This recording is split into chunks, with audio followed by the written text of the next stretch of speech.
মহিলাই পৰিধান কৰিব নোৱাৰিব টাইট কাপোৰ। মহিলাই পৰিধান কৰিব লাগিব ঢিলা কাপোৰ। বাৰে বাৰে পোছাক লৈ নতুন নতুন আইন। টাইট কাপোৰ পিন্ধিলে দিয়া হ'ব 10 বছৰ জেল। এইবাৰ নিষিদ্ধ টাইট কাপোৰ।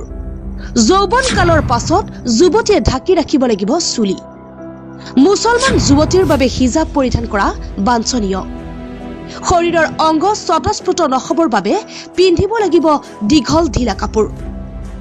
কেৱল মহিলাই নহয়, পুৰুষেও ভৰিৰ গেৰুৱা ঢাকি পিন্ধিব লাগিব পোছাক।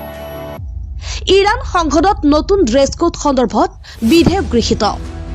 নিয়ম উলংঘা কৰিলে 10 বছৰ জেল আৰু 6 লাখ টকা জৰিমনা ভৰিব লাগিব।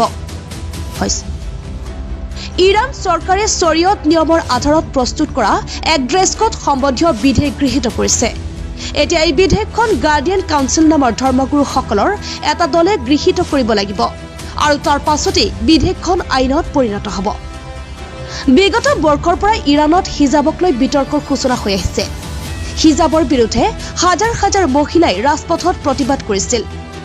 মুণ্ডন কৰি হিজাব জ্বলাই প্ৰতিবাদ কৰিছিল। সেই প্ৰতিবাদতেই আৰক্ষীৰ জিম্মাত এগৰাকী মহিলাৰ মৃত্যু হৈছিল। তাৰ পাছত আৰু অধিক তীব্ৰ হৈ উঠিছিল হিজাব বিৰোধী প্ৰতিবাদ। সেই ঘটনা এটা বছৰ সম্পূৰ্ণ নহওঁতেই ইৰাণ চৰকাৰে এই আইন গৃহীত কৰে। এই আইন সম্পূৰ্ণকৈ আইনত পৰিণত হোৱাৰ পাছত পুৰুষ মহিলাসকলে মানি চলিব লাগিব এই নিয়ম। নতুন বিধেয়কখনৰ মতে নতুন যৌৱনকালত যুৱতীসকলে দেহৰ অংগ সম্পূৰ্ণৰূপে ঢাক খোৱা ঢিলা পোছাক পৰিধান কৰিব লাগিব। পুৰুষেও বুকু আৰু ভৰিৰ গেৰুৱা ওলোৱা পোছাক পৰিধান কৰিব নোৱাৰিব।